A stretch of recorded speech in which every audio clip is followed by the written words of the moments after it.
The first 365 days after your death have already been mapped out, and you were never supposed to know what they say. There's a book hidden, banned, and erased from public archives that details exactly what happens in the first year after your final breath. It's not religious. It's not spiritual fluff. It's a system, a mechanism as structured and deliberate as the world you just left behind.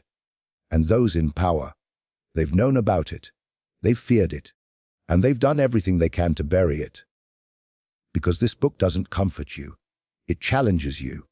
It doesn't offer you heaven or hell. It offers you a mirror, a maze, and a choice. For centuries, whispers of this manuscript have circulated among mystics, secret societies, and those who stumbled too close to the truth. What you're about to hear was never meant for public ears. But you're here now, and that means you're ready. Ready to see what comes after the end. When the real journey begins, you don't feel dead at first. That's the terrifying part. There's no dramatic exit, no grand lights or winged figures waiting at the edge. Just you, standing in the same place, breathing out of habit, blinking at a world that no longer responds. You see your body, yes, but something in you insists it's a trick of the light, a dream, a mistake. You try to speak, but your voice slips through the air without consequence. You reach out, but nothing moves. Your hands go through the walls, through people, through the soil beneath your feet. And still, some part of you refuses to accept it. According to the Forbidden Book, the first 7 days after death are marked by disorientation, denial, and a desperate attempt to cling to the life you just left. Time fractures. Minutes stretch into hours, then collapse back into seconds. You may find yourself in familiar rooms, the house you grew up in, the street where you had your first kiss, the childhood park where you used to ride your bike. These places call to you because they carry pieces of you, energetic fingerprints left behind. You wander through memory as if it were present and present as if it were memory. And then the loops begin. The book speaks of memory orbits, where souls replay unresolved moments over and over again. Not by choice, but by resonance, moments of guilt, shame, deep regret, a broken promise, a final conversation that never happened. These loops are emotional magnets. You revisit them not because you want to, but because you vibrate at their frequency. And until that changes, you're stuck. Some souls get lost in a single scene for what feels like days. Others flicker between dozens of them, chasing answers that no longer matter. On the third day, the pull toward the living intensifies. This is when the soul tries to re-enter the body, according to the manuscript. Not out of horror or fear, but familiarity. The soul presses itself into the shell it once wore, trying to slip back in like it was never gone. But the body doesn't respond. The system is shut down. And that moment, when you realize your body is no longer yours, is when many souls finally begin to panic. The book describes this stage as the breaking, when the illusion of continuity is finally shattered. Some souls scream, others fall into silence. A few try to call out to the living, leaving subtle imprints. Flickering lights, footsteps in empty halls, the feeling that someone's watching. Not ghost stories. Just souls trying to be seen. By the 6th day, another layer emerges. You begin to see them, shadows. Not evil, not monstrous, but watching, observing. Entities without names, standing just at the edge of your vision. The book doesn't call them guides. It calls them witnesses. They do not interfere. They do not comfort. They simply record.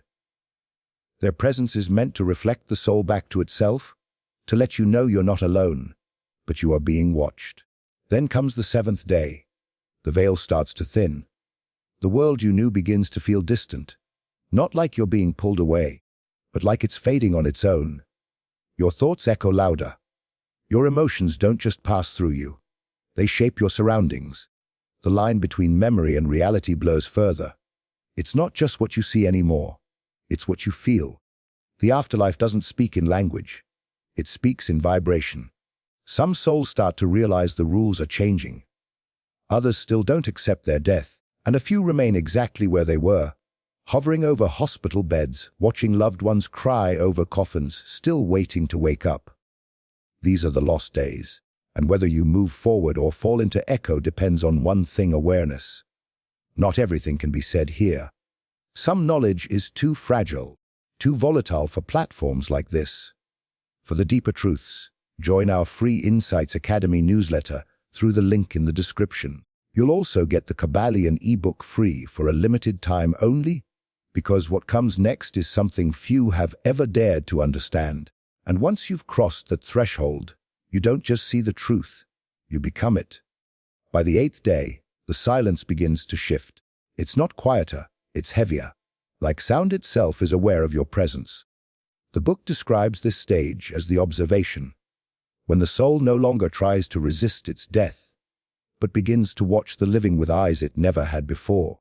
You start to follow the trails of those you loved, pulled by emotional threads that feel more like gravity than memory. It isn't just about seeing what they're doing, it's about feeling what they feel in response to your absence.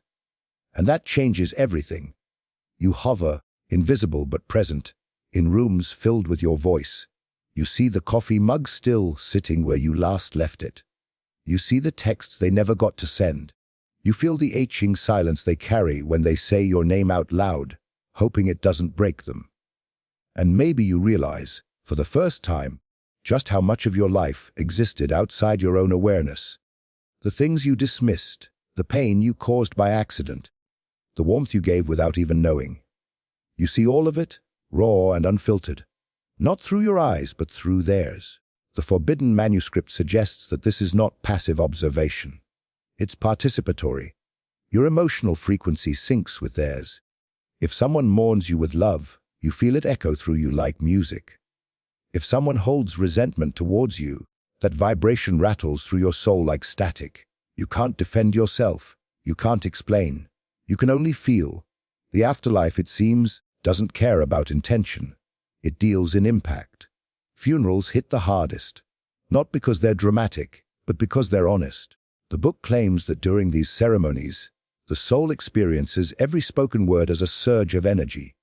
Praise can feel like warmth. False kindness can feel like a slap. Grief carries weight. And if enough people focus their emotion in the same place, it becomes almost tangible. You find yourself pulled into that space, whether you want to be or not. And you begin to understand how people really saw you. This stage is often when the soul starts to fracture, not in a violent sense, but in clarity. You see versions of yourself you never met. You see how different people remembered you differently. To some, you were a savior. To others, a ghost long before you died. These echoes reflect not just your choices, but your presence. How you made people feel when you walked into a room. What you left behind in a moment you forgot, but they never did. This is when the soul begins to question. Who was I really? Because here, the truth isn't told, it's felt. And no two people feel the same version of you. As the days roll past, the 20th and into the 30th, your observation expands. You start witnessing how your absence rearranges the lives of others. Not just grief, but redirection. Someone quits their job because of your death. Someone finds their purpose. Someone finally tells the truth. Your exit becomes someone else's entrance into something new. The ripple effect begins to take shape. And you realize, even in death, you are still moving things. You never really stop. But this awareness isn't a gift. It's a weight, because it's not all beautiful. You also see who hides their relief, who moves on too quickly, who never truly saw you at all.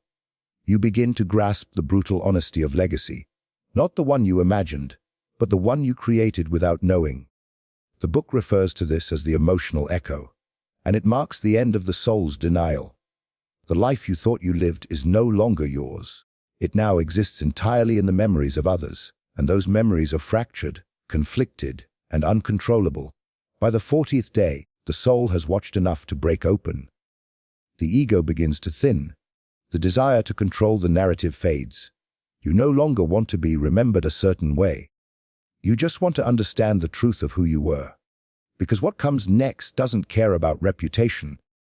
It only cares about resonance. And the next stage isn't one you walk through. It's one you face. Somewhere around day 41, something shifts. There's no door, no warning, no voice from the sky. Just a stillness so absolute it silences every thought. And in that silence the review begins. But there is no judge, no robed figure weighing your worth on celestial scales. There is only you, naked, unfiltered, and surrounded by the full emotional archive of your life. Not a movie reel, not a list of events, but something far more invasive. You feel everything. Every word you ever spoke, every reaction you ever triggered, every emotion you ever caused in another being. And you don't just witness it, you become it. The book calls this the mirror, and it's one of the most confronting stages of the post-death journey. This is not about punishment. It's about the truth, the kind of truth that can't be twisted or explained away. There are no justifications here. You don't get to say, "I didn't mean to," because intention becomes irrelevant. All that exists is impact. You relive every interaction from the inside out, feeling not how you felt in those moments, but how they felt. The lover you ignored, the child you disappointed, the stranger you uplifted without even knowing. It's all there, waiting for you, like echoes in a chamber that never forgets. Some souls find themselves crushed by this stage. Others experience profound liberation. It all depends on how much of your life you were willing to see while you were alive. The more blind you are to yourself, the more painful the mirror becomes. But if you lived with awareness, even imperfectly, the process can be deeply healing. The book describes this process as the emotional equalization of the soul. It's like rebalancing scales that have been tipping quietly for decades. You feel the weight of your laughter in someone else's joy. You feel the shadow of your silence in someone else's wound. Nothing is erased. Everything is absorbed. This isn't just about morality. It's about vibration. Your emotional patterns are revealed as frequencies. Resentment has a certain vibration. So does shame. So does love. And during the mirror phase, the soul begins to understand that every choice was a note in a larger symphony. Some notes harmonized, others clashed. But together they formed your unique frequency. And that frequency is what determines where you go next. Not how good or bad you were, but how aligned or dissonant your essence has become. Interestingly, the manuscript makes reference to resonance fields, vast energetic memory banks that store not just what you did, but how those actions rippled outward. These fields are not metaphors. They are described as structural realities, like energetic ledgers encoded in the fabric of the universe. Some researchers have drawn comparisons to quantum entanglement and the Akashic records. Whether myth or metaphor, the point is clear: nothing you do disappears. It all comes back, not as punishment, but as clarity. Around day 60, a second wave of realization hits. You start to see the patterns, not just what you did, but why you did it. You see the childhood wound that led to the betrayal. You see the insecurity that became cruelty. You see the fear masquerading as ambition. This is when the soul begins to forgive, not just others, but itself. The review is not about guilt. It's about understanding. Deep, cellular understanding. And that's what makes it so difficult. Because you're not just remembering, you're reintegrating. Reowning the parts of yourself you spent a lifetime trying to hide from. As day 90 approaches, the mirror begins to fade. Not because it's over, but because what needed to be seen has been seen. You are no longer fragmented. You are whole. The pieces have been returned. The shadows have been acknowledged, and the soul is left with a simple, haunting question echoing in the silence. Now that you know who you were, what will you become? Because what happens next is the choice, and not everyone is ready to make it. Somewhere between the 91st and 180th day, the soul arrives at what the book calls the threshold. There are no gates, no divine guardians, no fiery tests, just a knowing, a moment when everything you've witnessed, felt, and remembered compacts into a single vibrational truth. You stand at a metaphysical intersection, and for the first time since death, you're given something dangerously close to a choice. But it's not the kind of choice the living understand. It's not logical. It's not even moral. It's vibrational. You don't choose a path the way you choose a meal. You align with it. Your frequency determines where you go next. No negotiation, no manipulation, just resonance. The book describes three primary outcomes: ascension, recycling, or dissolution. The first is what many would consider heaven, but it's nothing like the clouds and harps fantasy sold in religious paintings. Ascension isn't a reward. It's a release, a surrender of ego so complete that your identity doesn't die. it dissolves into something greater. The book calls it the merge. You don't go to a place, you become a place. You enter a realm not made of streets or sky, but of pure intelligence, boundless compassion, and conscious light. Some call it source, others oversoul. But whatever name you use, the point is the same. It is the realm beyond individuality. Few reach it, fewer stay. Because the price of entering is the one thing most souls still cling to, their story. Then there's recycling. This isn't karma in the way we've been taught. It's not punishment. It's pattern recognition. If your frequency still contains unresolved loops, fear, shame, control, or desire, you are drawn back into a body, into a life calibrated to address those frequencies. You don't reincarnate randomly. You reincarnate with precision. Your next life is an echo of the lessons you refuse to learn, packaged as new opportunities, new traumas, new loves. Not as revenge, but as refinement. The manuscript makes this clear: rebirth is not a failure. It's just not freedom. You return because part of you still wants to master the game, still wants to taste, to grasp, to heal. And so, the wheel turns. But the third path is different, quieter, and far more disturbing. The gray. That's what the book calls it. A final plane for those who cannot choose, will not change, or refuse to let go. It is not a punishment. It is the consequence of inertia. Souls who enter the gray often do so out of fear. They've clung too tightly to their identity, their beliefs, their pain. They neither rise nor return. They drift aware, but anchorless. Time breaks down in the gray. A second feels like centuries. Memories lose cohesion. The self begins to blur. Eventually, all that remains is a pulse of longing for something that was never understood. These are the ghosts in the machine. The whispers behind closed doors. The presence we feel but can't name. Not evil, just lost. And here's the catch: no one tells you which path you took. There's no confirmation screen, no tutorial. You just go. Based on what you are, not what you say you are. And that's why this stage is so terrifying to those who haven't done the work. Because you can't fake frequency. You can't rehearse resonance. You can only become it. There are accounts in obscure mystic texts of souls who've returned from the threshold, in dreams, in visions, in altered states of consciousness. They speak of the three doors as if they were familiar, ancient choices we've made before. Some have even claimed that the threshold is recurring, that life and the death that follows is just one long loop through these same three corridors, over and over, until the soul finally learns to stop choosing from fear.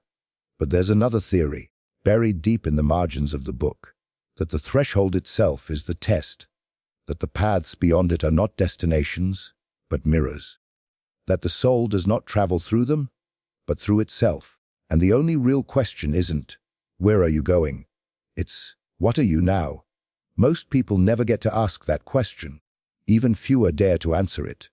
Because to do so means letting go of everything you've ever used to define yourself: your name, your story, your pain, your pride. And if you're not ready to release all of that, then the path ahead won't feel like freedom. It'll feel like a loss. And that's why so many souls choose to go back, because returning feels safer than vanishing.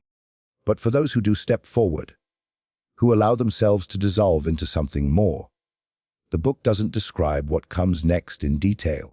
It simply says this: the soul that merges does not return. Not because it cannot, but because it no longer needs to. The book shouldn't exist. That's the first thing you realize when you start digging into its origins. Not because it's impossible, not because it's unbelievable, but because it's too complete, too precise.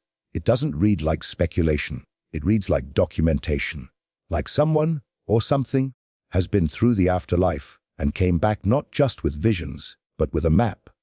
And once you see that, the bigger question isn't, what's in the book?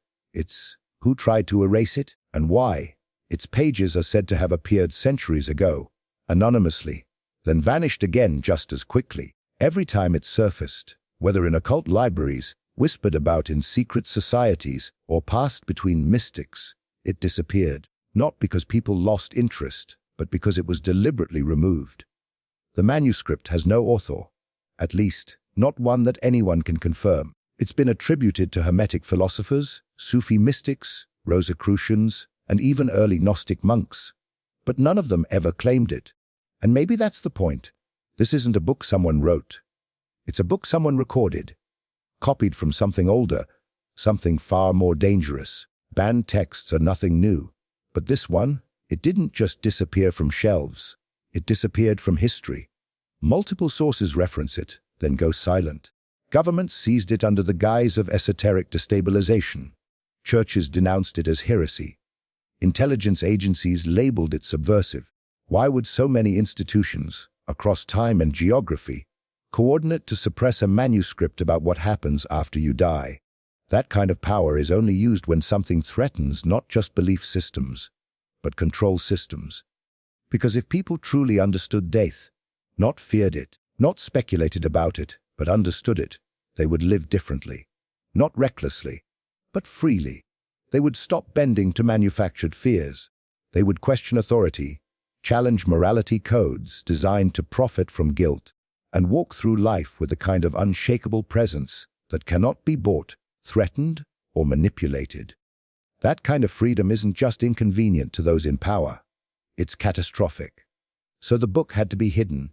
It's not just philosophical. Parts of it align disturbingly well with suppressed science. You can find fragments of its logic in electromagnetic field theory, in Robert Sheldrake's morphic resonance, in the studies of Dr. Ian Stevenson's past life research, the soul's energetic imprint, its post-mortem memory loops, its vibrational trajectory. They're echoed in the fringes of mainstream physics and buried inside quantum theories about consciousness. It's not that the book is out there, it's that it fits too neatly in the spaces science refuses to look at. The manuscript also carries the fingerprints of the Kybalion, a hermetic text that laid out the principles of vibration, polarity, rhythm, and mentalism. The Kybalion says, "As above, so below." It's almost as if the forbidden book is the practical application of those ancient teachings, the mechanics of what happens when consciousness sheds form and tries to find its way through resonance alone. This is why, when people stumble onto it, they don't just read it, they feel it. Like some part of them already knows it's true. Like they're remembering something they were never supposed to forget. Some say the Vatican holds a version of it in its classified archives, alongside other banned Gnostic scrolls. Others claim it was once studied inside Cold War-era consciousness labs, where governments researched astral projection and near-death experiences, not as pseudoscience, but as strategic assets. The CIA's declassified gateway process documents, for example, describe a model of the universe, strikingly similar to the one outlined in the book. Consciousness is non-local, the self as frequency, time as a construct. The afterlife is a layered continuum, not a single place, but a series of states navigable by awareness alone. Still, most people will never hear about it, because what threatens the system more than anything isn't rebellion, it's clarity. Not chaos, but coherence. When people begin to live in resonance with truth, everything built on distortion collapses. Power structures don't fear violence. They fear vision. That's why the book had to be erased. Not because it's fiction, but because it's a key. And in the wrong hands, keys open doors that were never meant to be unlocked. So they buried it under doctrine, mocked it as a myth, hid it in language so complex it sounded like madness. But it's out there, in fragments, in whispers, in the edges of dreams that don't fade when you wake. And now you've heard its echo. The question is, what will you do with it? It would be easier for most people if this were just a myth, a mystical tale, a poetic metaphor for grief and letting go. But what makes the forbidden book so dangerous is not just what it claims, it's how deeply those claims intersect with the bleeding edge of science. It dares to do what mainstream academia refuses. It speaks about death not as an ending or even a passage, but as a continuation, governed by mechanics, not mystical fog, not divine whim, but law structure frequency. In the pages that remain, the book describes the afterlife as a frequency shift, a transition of consciousness from one vibrational spectrum to another, not a place you go to, a state you tune into. This is not so different from what quantum physicists have been whispering for decades. Consciousness, in this view, is not produced by the brain, it's filtered through it. The brain isn't the origin of awareness, it's the receiver. And when the body dies, the signal doesn't end. It just stops being interpreted by the meat machine we call a body. The broadcast continues. The idea of consciousness as non-local, meaning it doesn't exist in a single point in space or time, has long been championed by scientists like David Bohm, Amit Goswami, and even Nobel laureates in physics. They suggest that our minds exist in a field that transcends the physical, a field that could, in theory, carry memory, identity, and awareness beyond bodily death. And when you lay that idea beside the descriptions found in the book about vibrational thresholds, emotional frequencies, and memory as an energetic pattern, you stop seeing mysticism. You start seeing a blueprint. The book speaks of resonance fields, vast networks of vibrational data that store the emotional signatures of every interaction we've had. Think of them like an energetic internet. Every word, thought, and action is encoded, not in files, but in frequency. When the soul leaves the body, it doesn't just carry memory, it moves through memory. It is pulled, like a magnetic current, toward the fields it resonates with. Love draws you toward coherence. Shame draws you into distortion. It's not judgment, it's magnetism. Even mainstream theories in neuroscience hint at this. The Penrose-Hameroff-Orch OR model suggests that consciousness originates in quantum processes inside the brain's microtubules, a theory dismissed by some but never quite disproven. If true, it means that consciousness is entangled with the very fabric of reality, down to the quantum level. And what happens when entangled particles are separated? They still communicate instantly, across any distance. It suggests that death isn't a disconnection, it's a redirection, a tuning out of one frequency and into another. Some parallels are even more disturbing. The DMT experience, induced either by the body at death or through ritual, has been shown to mimic many of the same phenomena described in the book. The sense of leaving the body, encountering intelligent presences, collapsing time, and moving through a tunnel of geometric light. Are these hallucinations? Maybe, but they're consistent across cultures, religions, and decades. And consistency isn't a coincidence. Then there's the holographic theory of the universe, proposed by physicist David Bohm and later expanded upon by others. It suggests that all of reality is a projection from a higher, dimensional field. That which we perceive as solid and separate is, in truth, an expression of something far more unified. And if that's true, then death isn't the end of the hologram. It's just a return to the source code. The Forbidden Book leans into this. It doesn't just suggest that reality continues after death. It insists that it's more real there than it is here, that this world is the dream, the slow, dense illusion designed for experience, challenge, and refinement. And when you die, you don't go somewhere else. You wake up, not in heaven, not in hell, but in a reality shaped entirely by your own energetic structure.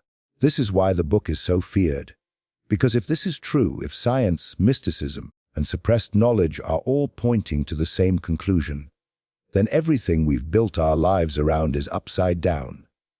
Death is not the unknown, it's the return. And life is the test, the forge, the frequency lab where every choice creates your next destination. The systems that run this world, governments, religions, media, they depend on your fear of death. That fear keeps you compliant.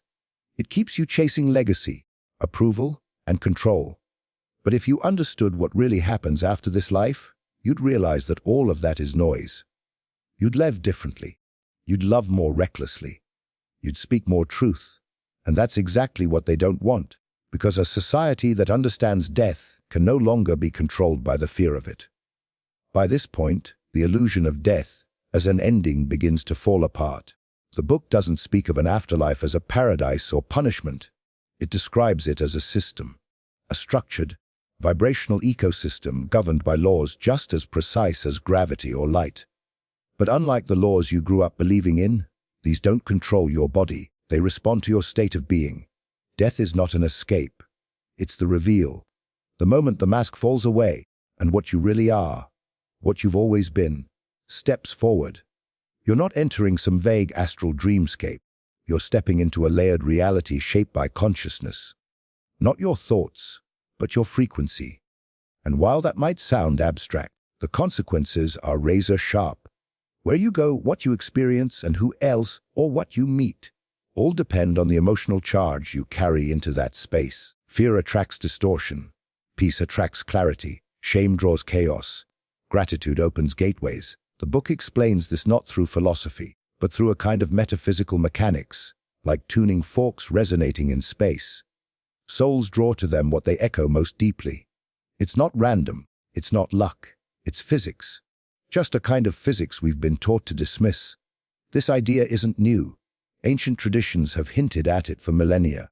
Tibetan monks speak of the bardo, the space between death and rebirth, where consciousness drifts through visions, testing its attachments. Egyptian mythology describes a weighing of the heart against the feather of truth, a poetic way of saying resonance decides direction. In Hermeticism, vibration is law. Nothing rests, the Kabbalion says. Everything moves, everything vibrates. In this book, it reads like the missing chapter of that truth, the one that shows you how it actually unfolds. Imagine death not as a doorway, but as a frequency gate. Imagine consciousness moving through it like a signal through a prism, refracting into different realms depending on its purity, density, and coherence.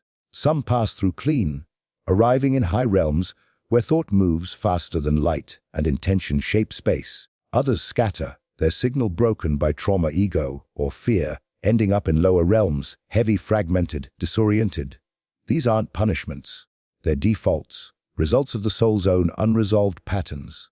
The book even describes what could be considered frequency collectives, clusters of souls who vibrate at similar ranges. These aren't families in the human sense. They're resonance tribes, groups of consciousness that reincarnate together, learn together, evolve together. When you die, you don't lose connection. You return to it, or at least you have the chance to, if you've done the work to vibrate at that level. And here's the terrifying beauty of it. The system doesn't lie. You can't trick it. You can't fake your way into a higher realm. There are no prayers that bypass the signal, no beliefs that override frequency. It's not about what you think. It's about what you are, and what you are radiates, whether you're alive or dead. Most people live their entire lives shaping their identity like armor, career, status, image, but none of that survives the shift. What survives is tone, feeling, charge. The questions are no longer, what did you achieve? Or, what did people think of you? The question becomes, what did your presence do to the field around you? The more distorted your field, the more you attract distortion. That's why unresolved souls often enter chaotic realms after death. Not because they were bad, but because they remained dense, heavy with unprocessed emotion, stuck in loops, trapped in false stories about who they were. But those who live lightly, who release, forgive, create, love, they pass into realms that mirror those frequencies, places of clarity, beauty, synchronicity. Not a reward, reflection. So you see, death isn't the judge. It's the amplifier. It doesn't tell you who you are. It shows you, without filters, without buffers, just you and your resonance. And when you understand that, everything about how you live changes. You stop chasing validation. You start aligning. You stop fearing the end. You start preparing for the shift. Because the afterlife isn't somewhere else. It's already here, just on a different dial. And the moment your signal drops out of the body, it tunes in. What if the real tragedy isn't what happens after we die, but what we're made to forget before we ever get there? The Forbidden Book doesn't just map out the first year after death. It implies something far more unsettling. That this knowledge used to be known, that somewhere in the deep ancestry of humanity, we remembered what death really was, that we knew it wasn't an ending or even a mystery, but a process, a passage, a shift, and that knowledge didn't fade. It was erased on purpose, because a world that understands death can no longer be controlled by the fear of it. And without fear, the systems we live under, economic, religious, political, begin to fall apart. If you're not afraid of dying, you're not so easy to manipulate. You stop chasing salvation sold by the hour. You stop buying into narratives of punishment and reward. You stop needing the approval of institutions that thrive on your dependence. You wake up. And awakened people are dangerous to the status quo. That's why this knowledge had to be buried. Not because it was false, but because it was liberating. From the moment you're born, you're conditioned to fear death. You're taught to avoid it, to deny it, to whisper about it like it's contagious. You're shown images of burning hells and pearly gates, of angel choirs and endless darkness, every version tailored to either scare you into submission or pacify you into inaction. But no one teaches you to prepare for it. Not spiritually, not energetically. You're taught to see death as a wall, not a mirror. And that's by design. The forbidden book flips that script. It doesn't try to comfort you. It dares you to look closer. It says death is structured, predictable, intricate, and most of all, it's yours. It's shaped by you. In every breath, every choice, every intention, you're tuning the frequency that will carry you into the next state. But if you don't know that, if you forget the rules, you can't play the game. You're just tossed around by the current, reacting, surviving, obeying. And when the moment comes, you're unprepared. This is the hidden cost of forgetting. It's not just spiritual amnesia. It's existential sabotage. A soul that forgets its own nature lives like a captive. It confuses comfort with truth, control with safety, obedience with virtue. It lives small because it fears too much to live large. And when it dies, it carries all that fear with it, dragging it into the field like luggage chained to its ankles. That weight distorts everything that comes next. But here's the good news. What was hidden can be remembered. That's why this book still matters. Why these ideas still rise, even after centuries of suppression. You can't kill truth. You can only bury it under enough distraction, fear, and noise to make people stop listening. You're not here by accident. You're not watching this by coincidence. Something in you is starting to wake up, maybe not all the way. Maybe just a flicker, but it's enough. Enough to start questioning the stories you've been told. Enough to feel the cracks in the illusion. Enough to remember that you are more than flesh, more than memory, more than the roles you were forced to play. And if you've made it this far, and you're still not inside Insight's Academy, you're missing the full picture. Some of what we uncovered can only be shared there. And yes, the Kybalion is still available to download free. Because the truth isn't just something you learn. It's something you embody. And the deeper you go, the more it changes what you think this life is even for. Once you see death clearly, life stops being a treadmill. It becomes a preparation, not for a reward, but for a return to yourself, to what you were before the noise, and to what you'll become when you finally stop fearing what's always been waiting for you. The 365th day after death isn't marked by trumpets or revelations. There's no countdown, no divine checkpoint. What the book describes is something quieter, more intimate, a final moment of reflection before the soul moves fully beyond the echo of the life it left behind. 1 year since the breath stopped, since the body went still, since the world moved on without you. And yet, here you are changed, stripped of illusions, confronted with everything you were and everything you're becoming. The soul, by this point, has either ascended into coherence, recycled into rebirth, or drifted into the formless silence of the gray. But for those who make it to this day with awareness still intact, something extraordinary happens. The soul is no longer defined by the life it lived, but by what it learned from it. It's no longer reacting to memory loops or clinging to identity. It's observing, choosing, integrating. And what it sees above all else is that the life it once lived was never just about survival. It was training, a forge, a test of resonance in a world designed to make you forget your frequency. The final day isn't about judgment. It's about alignment. The book calls it the return point, not a destination, but a choice.